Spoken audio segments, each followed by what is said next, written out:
Um, yeah, I ran against for the Senate position in 2014, and at the time I didn't know much. I had never run for office before, and I was a real newbie, very nervous about it, didn't have all the information. You know, I didn't really know how the whole political process worked in running for office. And I learned a lot. It was a highly contested race, and a lot of money was thrown at it between both parties, the Republicans and the Democrats. And I lost by about close to 4,000 votes to Senator Sheldon. So I decided that you know, the issues that I ran for in 2014 still exist now. They have not improved, in my opinion. That's why I'm running again. And the issues are primarily for the 35th, no innovation as far as job growth, especially in Mason County, an acute homelessness problem, an opioid and drug addiction and meth addiction in Mason County that I think really needs to be addressed. Transportation in the 35th is very, very bad as far as going from Kitsap County to Mason County, which I think should have been changed 20 or 30 years ago. And there have been transportation packages introduced over the years, but my opponent has voted against them. So they're just mainly, I'm a small business person, and I have 3 college-age students. I'm extremely concerned about the economic growth, especially of Mason County. And they need help. And it's getting worse.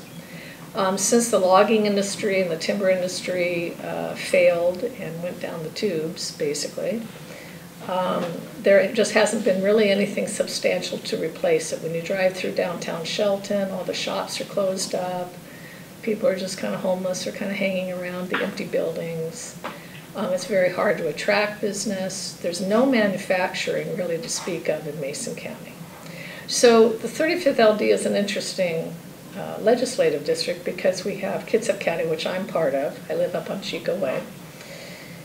And of course we have the Navy and the shipyard. My parents worked at the shipyard, and my husband was a contractor with the military up here. So we're part of that community and have had a good working wage and retirement. And I've been a music instructor and taught at different schools, taught Olympic College for a number of years. So, and then you go into Mason County, where it's almost like a different world. You have the retired folks that live along the waterfront, and a lot of them live in Seattle or other places. But as far as for people to actually have work or a place to stay, affordable housing, no manufacturing, no jobs. The young people have to move out of the district to work. They either commute here on that very dangerous, narrow, little windy road with terrible, you know, traffic jams to the shipyard for work, or some of them go down into Olympia, or they just move away. So a lot of the folks my age, their kids don't live in their area. They're not raising their families in the area that they grew up in because there's no work. And then in Thurston, the part of the 35th in Thurston is also extremely rural. There are pockets of heavier population, and a lot of people work for the state, but in general it's very similar to Mason County. So the incumbent has been working for us for 27 years, and I think that there have been so many missed opportunities economically and educationally. This kind of obstructionism and lack of innovation really bothers me, because I want to stay here and I want my kids to live here. I want them to be around me if possible. And I think a lot of other people feel that way. So that's really what motivates me to once again attack this, is to make people aware that things can be better, things can be changed, but we have to get out of our rut and a particular way of thinking about things. Just say because something was like that or something happened, the logging industry, you know, died 15 years ago, 20 years ago, well, that's just the way it is. My uncles were loggers, you know, And they're no longer living, of course, now, but I know what that was all about and how hard that was on families and how people have to transition. They have to have training opportunities. They have to have ways to change from one, you know, it's almost like going through a birthing process from one world into a next. And I think that is what's happening, what could happen in a very positive way for especially Mason County. What are the opportunities that have been missed, in your opinion? Opportunities, well, first of all, in order to attract and develop business, you have to have good infrastructure. So one of the big opportunities, as I mentioned just a few minutes ago, is lack of funding for transportation, developing a highway. We have a 2-lane highway from Kitsap to Mason. It's slow, it's dangerous, people are killed on that highway all the time. We could develop rail, that whole SKIA project in South Kitsap going into Belfair should be developed, and that's like a huge amount of land that you know, people have been talking about it, sitting on it. Nothing has been done. Also, it would really help the North Mason people because they cannot afford to pay for the Belfair sewer. This has been an ongoing issue and problem. So they could hook up with that sewer for industrial waste also. We've got 2 big holding ponds up there, which are ecologically not the nicest things. And in other words, I think we could really approach that whole situation and try to bring in some manufacturing. The other thing is that as a state legislator, you can make decisions and help vote for tax codes and legislation that helps develop the small business. And I'm a small business person. I mean, even though I've taught at Olympic College and at various schools around the country over the years, my main business, my main occupation, I was just talking to this young lady here about that, is my piano school, my piano business. And that has thrived and done extremely well for almost 40 years. We just had our 38th anniversary here this last year. But I know firsthand how difficult it is to have an idea or have a business or a service business or whatever it is that you're trying to do, and to have the tax structure against small business. It should be absolutely the opposite. Do you know taxes? Yes. Yes. And in fact, I was, I don't know if I brought it with me here, but that is one of my platforms here, right here, on fair taxes, B&O tax reform, and the corporate loopholes. So we've been talking a lot about, you know, how do we get more revenue to pay for the schools? Well, one thing that my opponent voted for was increasing property taxes. I, for one, am fed up with paying such high property taxes. A lot of people that I know that are retired folks in our neighborhood, on Chico Way even, they're being taxed out of their homes. They're on fixed incomes, they're retired. Way too much. This is not the way to be paying for education. And when you say the property taxes, you're indicating the levy swap that right. I was not for that. Okay. Yeah, and my opponent voted for that. So as I said, even in 2014, corporate loopholes. In other words, I believe that the corporations, I know that they provide jobs for us, and that's great, but also they make humongous profits. And I feel that, you know, if a company is in an area, they need to support the area that they live in. They need to contribute to the area that they live in, because all of their employees live in this area, and the employees' children, and the employees' parents, and you know, the list goes on and on. So I see no problem. Even something like Group Health, which is now Kaiser Permanente, calls itself a nonprofit company, but they made 2 years ago $1 billion profit. $1 billion. As we're struggling to pay for our health care here in this country and in this community. So profits, yes, I of course, as a business person, think businesses should make profits. But at what where do we cap that? Is there no cap? And where do industries and corporations and these big players, what is their role in the communities in which they basically are existing off of? That's my question. And that's where I think the tax code could be much more amenable and friendly to the working folks and the people in our community. And that's one thing that I, you know, if elected, I definitely want to work on. And then fair taxes was another thing there. Is there additional reform more than just... For instance, fair taxes. The average person, you know, that is not in the top 2%, we are paying 7%, or not 7%, 7 times more taxes when you put sales tax, property tax, when you add that all up, than the people that are the wealthiest people in our state. You know, so as a music teacher, as a mother of 3 college-age students, as a person who's taking care of my 91-year-old mother, and I have a husband, you know, who's now retired with fixed income, why am I paying 7 times more in taxes when I've devoted, my husband's devoted our whole lives to developing this country and the people in our community, than a multi-millionaire?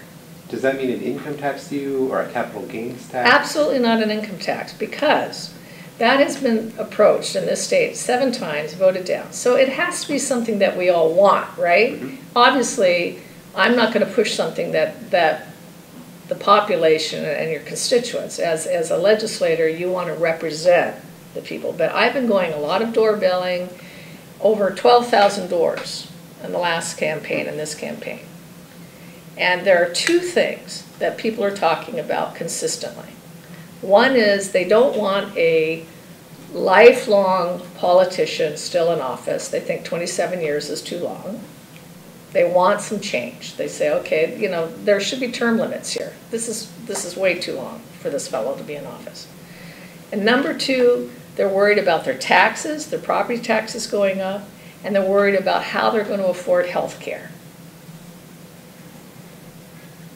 So if you have your child who gets severely ill, or your parent is ill, or whatever, or you yourself are ill, you know, everything that you've worked for your whole life, do you want to put that at risk, that we are going to lose everything that we've worked for, that we have nothing to hand down to our children? I mean, my husband and I fear that. You know, we've worked our whole lives and worked hard for our 3 kids. We'd like to leave them our property. And, you know, if some terrible thing happens, heaven forbid, health-wise, you could lose that. So I think that health care is a huge issue for people. Elder care, you know, the majority of Americans have less than $2,000 in their retirement. So how are we going to pay, you know, even people that have, I'm not talking about people that are drug addicts or people that have had really severe problems in that way. I'm talking about just regular folks that have worked their whole lives and have raised their families here in this country and in our community. How could the state provide better security in terms of health care costs? Well, I think, first of all, going back to the tax thing, that we have to have an equitable tax code so that we can afford these programs and the things that we need.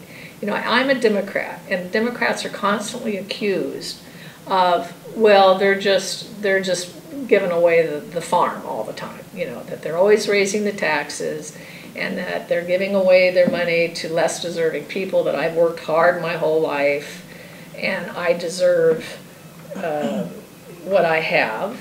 And the Democrats are just a bunch of softies, you know.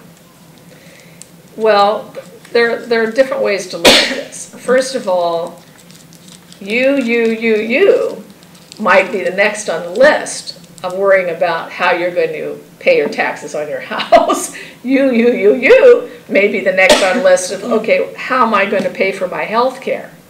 Or what's going to happen if I'm sick? Or how do I afford $6,000 a month at a facility?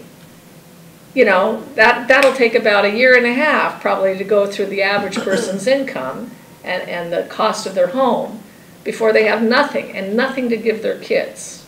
No inheritance to give their children, because they have to spend it all themselves because someone has to take care of them. How is that right in our society?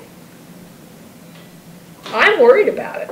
So one of the reasons I'm running is because I want to protect my own family. I want to protect my own personal future and all the students and all the people that I've worked with. And the legislators are not dealing with this the way they should, in my opinion. Is the answer expanding Medicaid, expanding some of the other services? I think that we could have a single-payer health care program in this country. For the state or for the country? For the whole country eventually. I was in Estonia 2 months ago visiting my son, who got a job in Estonia. He's working in Tallinn, Estonia. And I developed pneumonia. I've never been so sick. I've never had pneumonia before. I think I probably caught it on the plane or something on the way over there.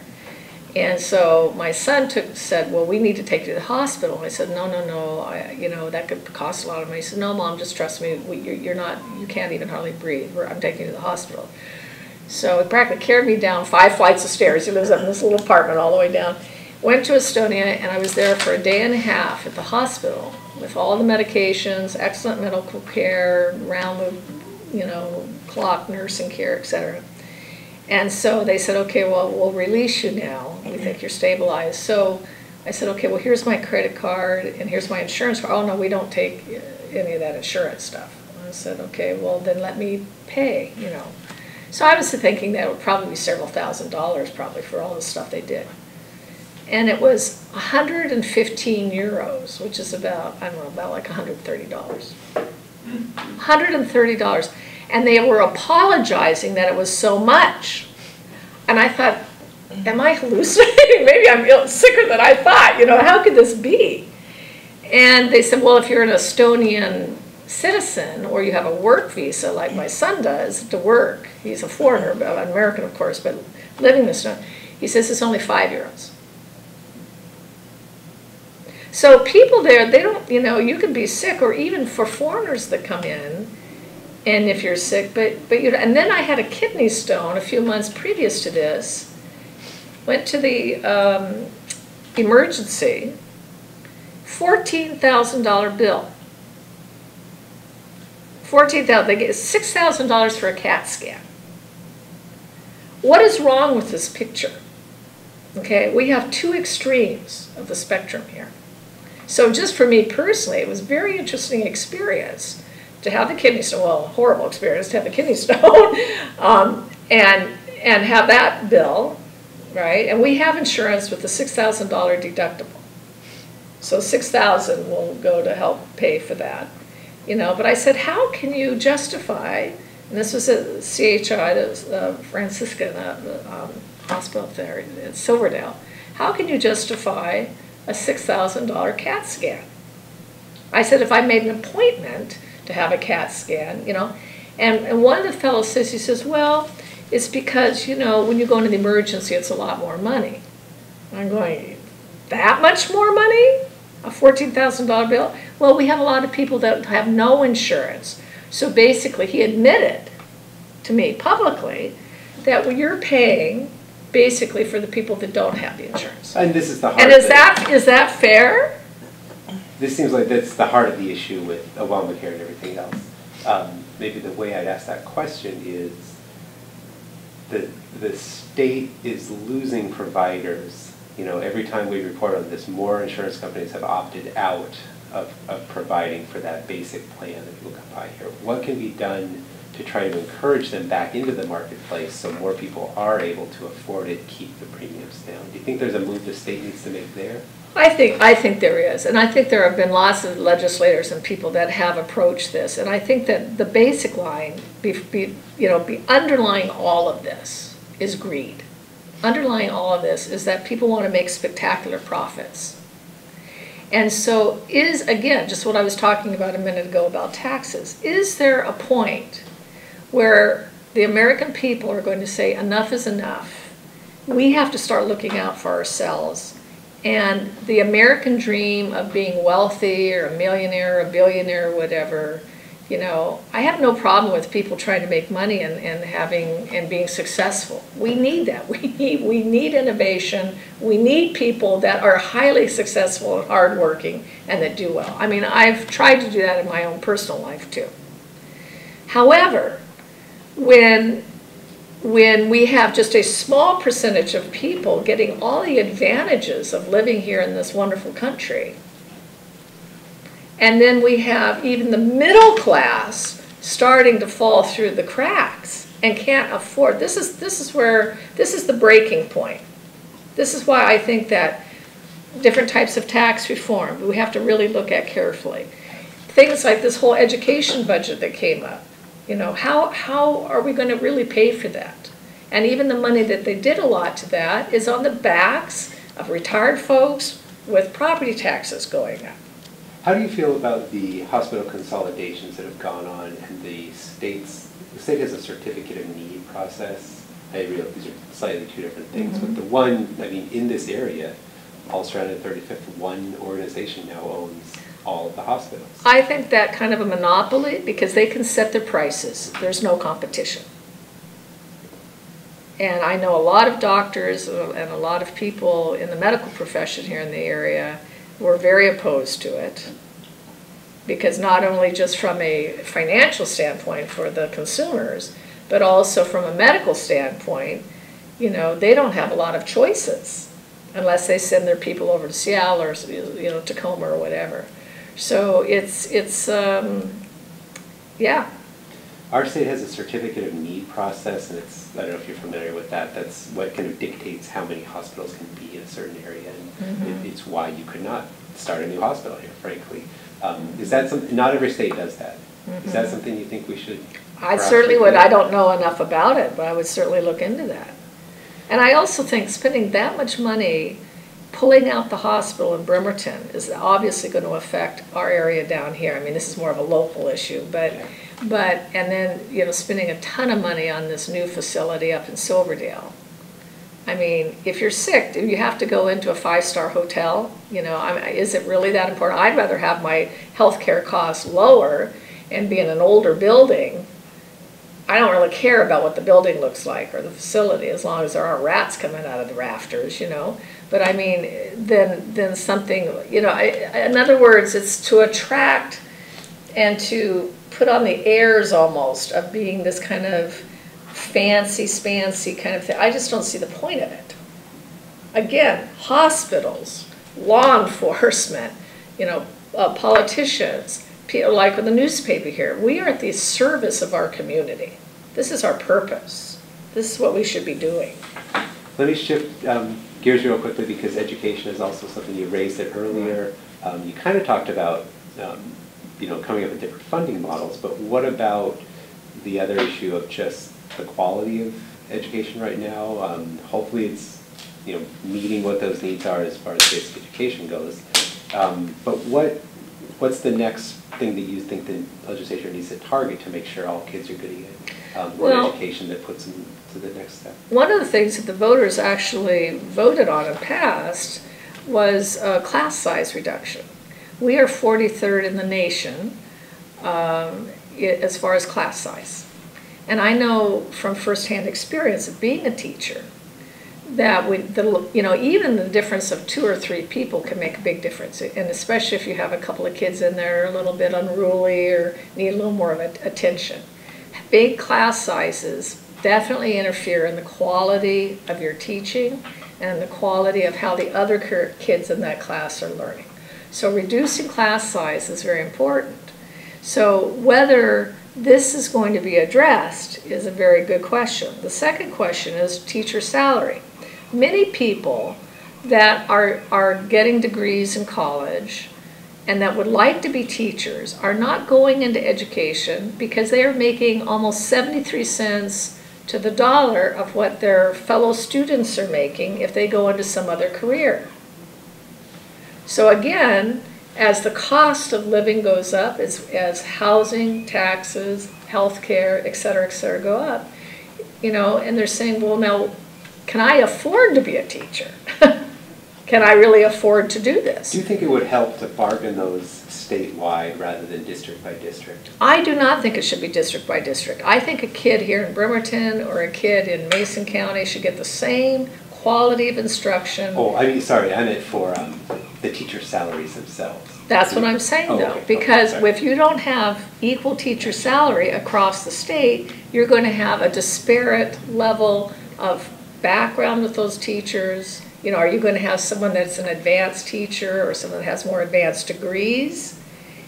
Why would they be taking on a lot less salary when they could move into a wealthier school district and be paid better? I'd like to expound on that particular question, if you don't mind. Go ahead. Of course. So, Mason County, the Mason County School District, okay, has lost a lot of teachers to Central Kitsap, coming up this way, moving out of, and part of that is regionalization. So I'm kind of like staying with the funding piece for a minute. So up here in the north end, regionalization was 18%, was the same as Seattle, where Mason County didn't get anything. I know. And then they you know, made an issue of it. The superintendent made an issue, and they were given 5%. So, you know, I know firsthand the teachers, you know, well, I'm gonna move up from Greatview, also, you know, from the area, are trying to move in where the pay is a lot higher. So what would you do about that? How would you equalize that? Because, and part of that is based on cost of living in different areas. So, you know, given wherever they are in the state, and that's how the regionalization idea came in. So, you know, and that's one of my education questions. We'll start with that one on the funding piece. What would you? Well, and part of the problem is, like, for instance, teachers like in Queen Anne or Ballard. You know, I mean, that used to be a working class neighborhood there. And so a lot of the old-timer teachers, people my age and even older that are now retired, they could actually live in their community on that salary and work at Co-Elementary or Ballard High School or whatever. They could afford to do that. Now, the teachers that are working in those areas, because every house around there is almost $1 million, they're moving, you know, they're driving huge distances now to go in and to teach. So I think that's what they were trying to address by these higher salaries for some of those areas, because it costs more to live there.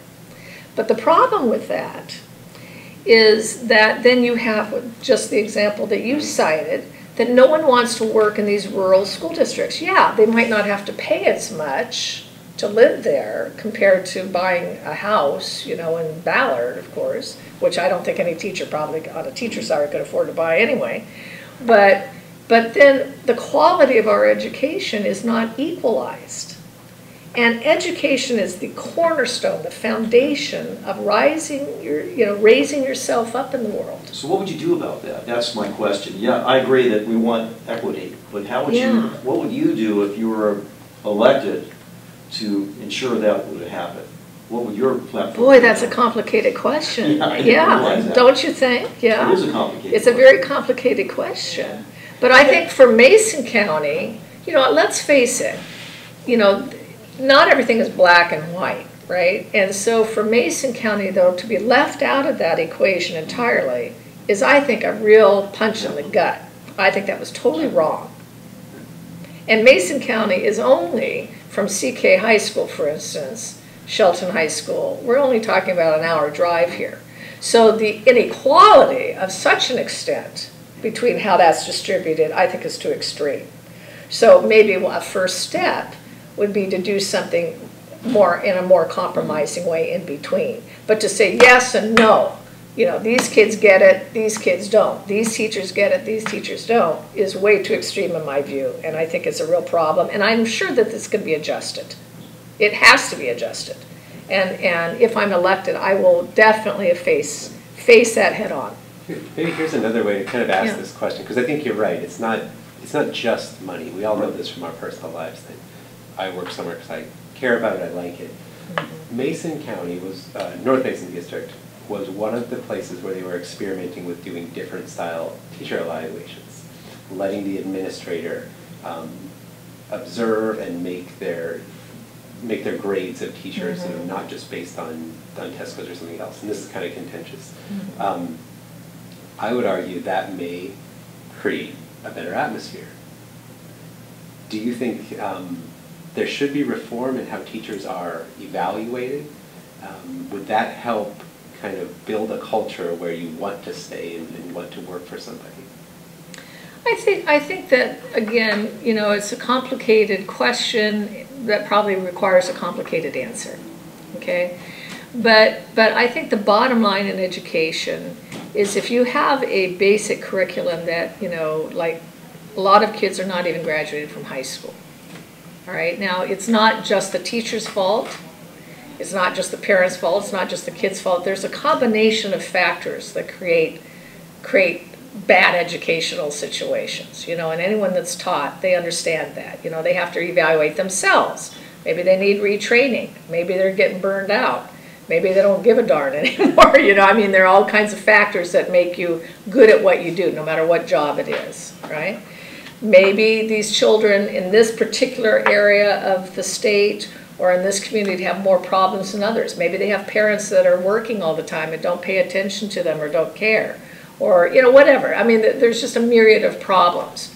So tests, evaluations, I think they always have to be, you have to guard against black and white, just like what we were talking about in this funding issue for teacher salaries.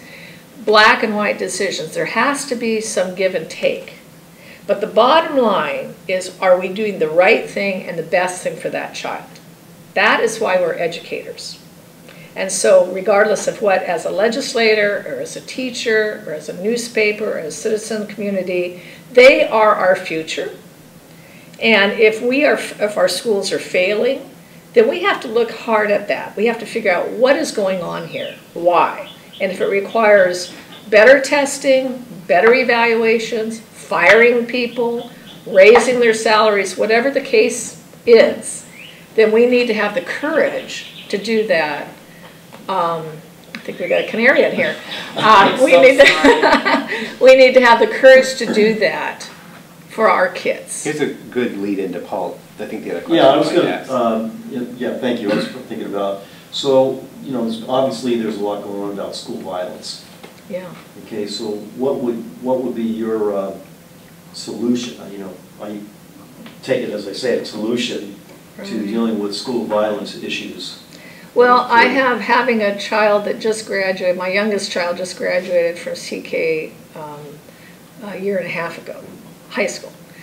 And she's going to Olympic College now. And every day I worried, you know, about her at school. And I worry about her going to OC too, frankly.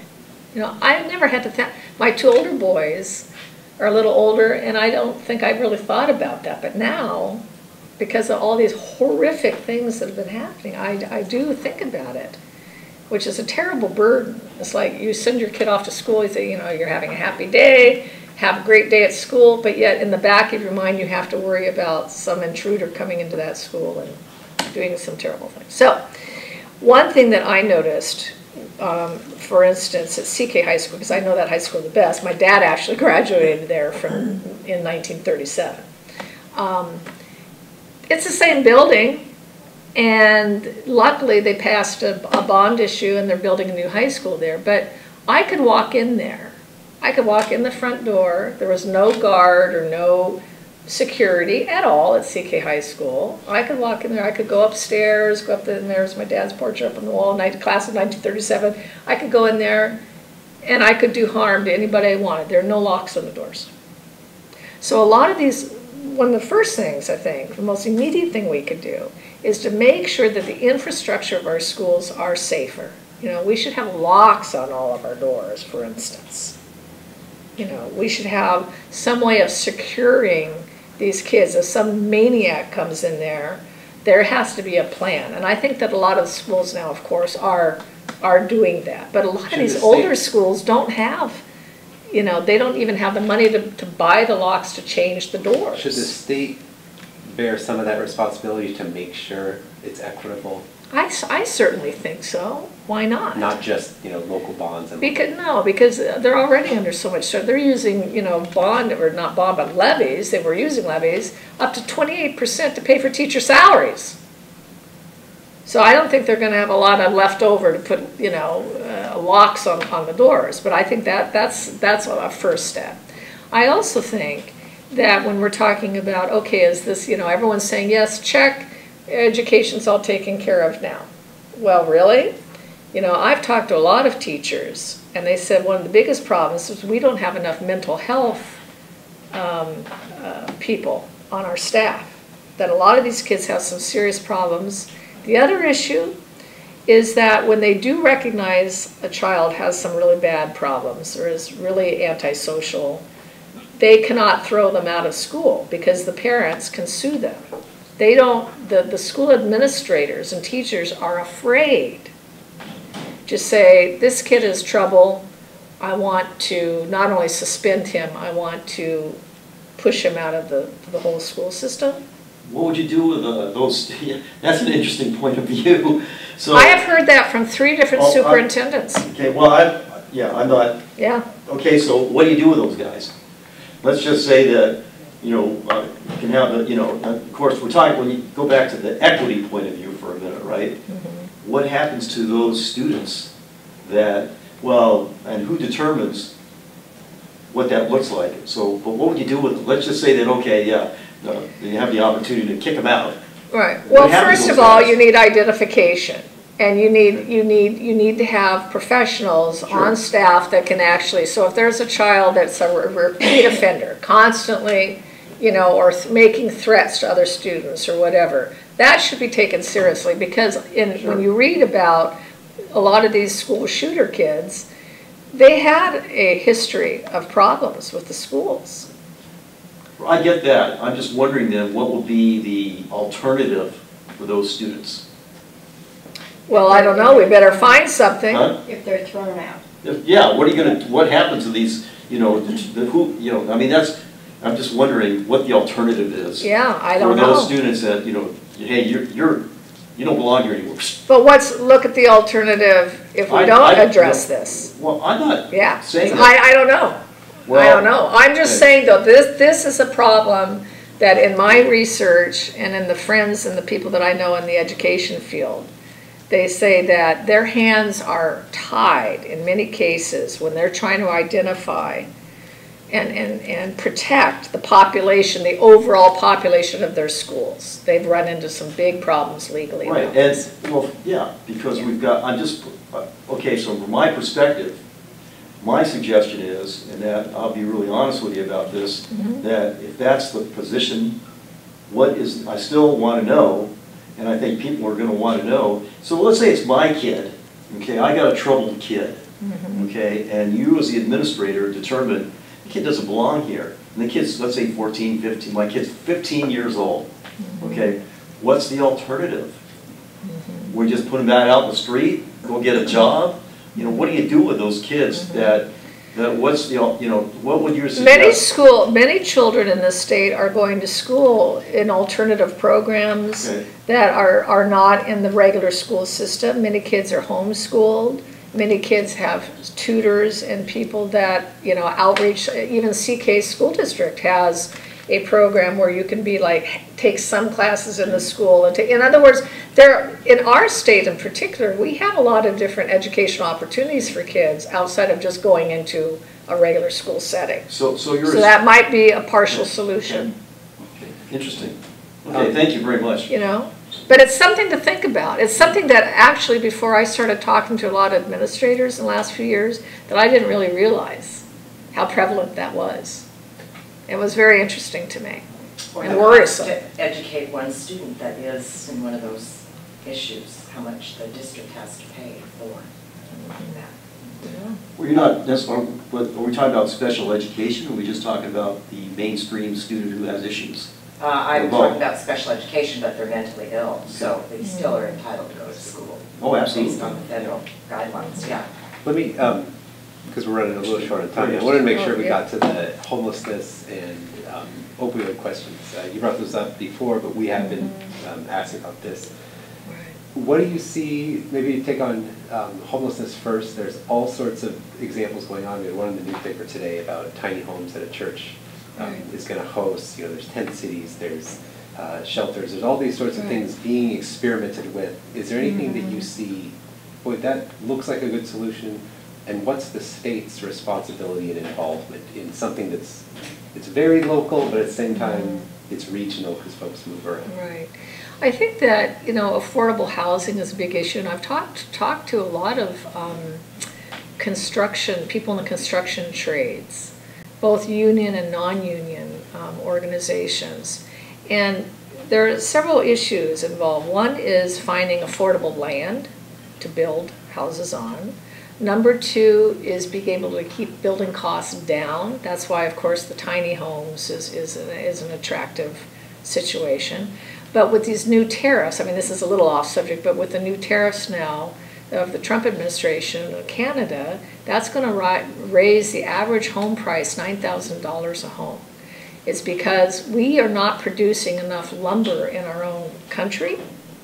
And so we import 95% of the lumber that we are using is now coming from Canada. Now with the new tariffs that we've got strapped onto us, this is a big issue. It's going to raise the cost of the average middle class home. Okay, we're not even talking about homeless homes. We're just talking about maybe a $150,000 home.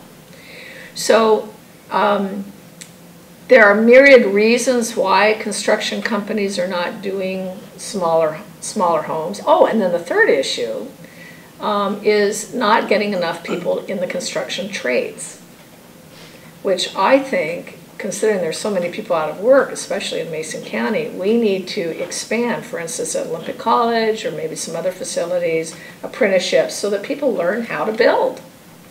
I think that's extremely important. So getting back to the homeless issue, and that this relates to what we were just talking about in the school situations, is there is a lot of undiagnosed or hidden mental illness in our community that needs to be addressed. One thing that I think was great that Kitsap County did, Board of Commissioners put through, was to have that percentage, less than 1% going into mental health care. Obviously, a model of that kind of program would help a lot, even in statewide kind of programs. The state hospitals are up to capacity. They don't even know what to do with all of these people. I just spoke at a foster care seminar, and there are 150 beds that are needed, places for children to be here in Kitsap County alone. They have no place to put these kids, so they're shipping, even though their immediate families are here in this county, they've got to ship them all over the state so that they have a place to stay. So families are breaking down. There are lots of stresses and strains. There's drug addiction, alcoholism, all kinds of issues like that. And it's affecting these children. And then these children, speaking of what we were talking about a minute ago, these kids that can't adapt to a school situation or become violent or angry or whatever.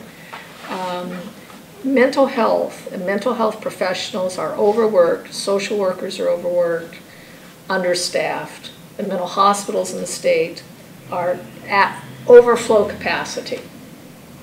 And so obviously, as a state legislator, we have to look at this very, very carefully. And to protect, if nothing else, to protect ourselves, we need to make sure that mental health is addressed.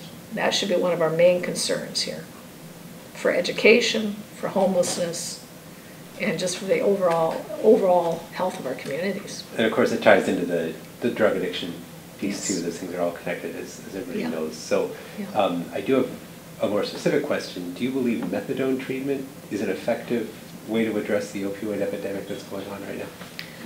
I don't know. I'm not a medical specialist. I certainly think that it's better than people breaking into homes and stealing or whatever to get this other terrible drug that's more available to them. Are there other approaches? And then for the overdose, what is that? Naloxone. Naloxone. That they've been using, I guess, to save many lives. Yeah. The terrible thing about the drug addiction thing is that it's so hard to kick for these people. I mean, my poor dentist that I go to, her daughter just died a year ago, and she was only 22 years old. And just knowing her as a personal friend and as a professional, and seeing what that family went through is just unbelievable, heartbreaking. So once this kid got addicted to these opioid pills, because she had an operation, a very serious operation when she was a teenager, and they think that it could have related back into that, even to that time. And then she started to seek out street drugs, heroin, and then it was just downhill battle after that. So it is a terrible problem in our society, a curse. Well, same question then is with the homeless. Is it for local jurisdictions to come up with the money here, or is this a state responsibility that the state needs to take control of and do something about all the costs? This is the way I see state as a state senator, is that you have to, no organization is strong unless the smallest piece of it is strong. So that if you're doing something for the state is made up of cities and counties and districts. So that as a state senator, you're in charge of the 35th LD.